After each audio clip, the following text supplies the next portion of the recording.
മുഅ്മിനെയും നാവ് കൊണ്ട് ചീത്ത വിളിക്കരുത്. ഒരു തങ്ങളെയും കുറ്റം പറയണ്ട, ഒരു ആലിമിനെയും അധിക്ഷേപിക്കണ്ട. ഒരു തങ്ങളെയും കുറ്റം പറഞ്ഞിട്ടൊരു വാപ്പാടെ മോനും സ്വർഗത്തിൽ പോകാൻ പോകുന്നില്ല. ഒരു ആലിമിനെയും ചീത്ത വിളിച്ചിട്ടൊരു തന്തയ്ക്ക് പറഞ്ഞ മോനും സ്വർഗത്തിൽ പോകാൻ പോകുന്നില്ല. ആലിമീങ്ങളെല്ലാം ആലിമീങ്ങളാണ്, സദാത്തുക്കളെല്ലാം സദാത്തുക്കളാണ്. അവർക്കിടയിൽ തർക്കമുണ്ടെങ്കിൽ ആഖിറത്തിലെത്തുമ്പോ അവർ അല്ലാഹുവിന്റെ കോടതിയിൽ പറയും, ഇന്നാലിന്ന വിഷയത്തിൽ എനിക്ക് തർക്കമുണ്ടായിരുന്നു, അതുകൊണ്ടാണ് ഞാൻ ആ അഭിപ്രായം പറഞ്ഞത്. സംഘങ്ങൾ പറയും, എനിക്ക് ഇന്നാലിന്ന വിഷയത്തിൽ എനിക്ക് വ്യത്യാസമുണ്ടായിരുന്നു, അതുകൊണ്ടാണ് ഞാൻ ആ അഭിപ്രായം പറഞ്ഞത്.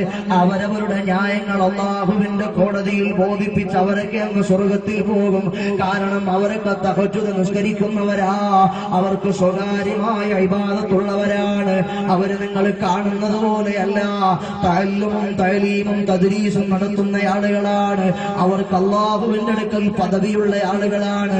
സുബ്ഹിയല്ലാഹി തെമ്മാടിത്തരം കാണിച്ച് റോഡിന്റെ കവലകളിൽ നിന്നിട്ട് ആലിമീങ്ങളെയും തങ്ങന്മാരെയും ഗ്രൂപ്പ് തിരിച്ച് തെറി വിളിക്കാനും ആക്ഷേപിക്കാനും തുനിഞ്ഞാൽ ആഖിറത്തിലെത്തുമ്പോ ഒരു ചുക്കും ഉണ്ടാവത്തില്ല. ചെയ്തു കൂട്ടിയ ഹാജിയാരെ ഹജ്ജെല്ലാം വെള്ളത്തിലായി പോകും, കൊടുത്ത ദാനമെല്ലാം വൃഥാവിലായി പോകും. ഞാൻ വലിയ സമ്പന്നനായിരുന്നു, ഞാൻ കുറെ മക്കളെ കെട്ടിച്ചു, പള്ളിക്ക് 1 ലക്ഷം കൊടുത്തു എന്ന് പറഞ്ഞിട്ട് കാര്യമില്ല. ആഖിറത്തിലെത്തുമ്പോൾ അതെല്ലാം നഷ്ടപ്പെട്ടു പോകും. അതുകൊണ്ട് നമ്മൾ നമ്മുടെ നാവിനെ സൂക്ഷിച്ച്, ഒരു മുഅ്മിനെയും എന്റെ നാവ് കൊണ്ട് ഞാൻ തെറി പറയില്ല, എന്റെ കൈ കൊണ്ടൊരു മുഅ്മിനെയും ഞാൻ ആക്രമിക്കില്ല. സുബ്ഹി ഖലാക്കാതെ ഞാൻ നിസ്കരിക്കണം. ഒരാളെയും ചീത്ത വിളിച്ചിട്ട്, ഒരാളെയും അധിക്ഷേപിച്ചിട്ട്, വിശേഷിച്ച് പണ്ഡിതന്മാരെയും ആലിമീങ്ങളെയും തെറി വിളിച്ചാൽ അതാരായിരുന്നാലും അവരുടെ മാംസത്തിൽ വിഷമുണ്ടെന്നാണ്. കുട്ടി അറിയാതെ വിഷം കുടിച്ചാലും അറിഞ്ഞുകൊണ്ട് വിഷം കുടിച്ചാലും പോയിസൺ അറിയത്തില്ല, ഇത് കുട്ടി അറിയാതെയാ കുടിക്കുന്നത്, അതുകൊണ്ട് എഫക്ട് ചെയ്യാൻ പാടില്ലാന്ന് വിഷത്തിനറിയില്ല. അറിഞ്ഞുകൊണ്ട് പറഞ്ഞാലും അറിയാതെ പറഞ്ഞാലും ആലിമീങ്ങളെ പറയുന്നവന്റെ ഗതികേട് വലിയ കഷ്ടമാണ്.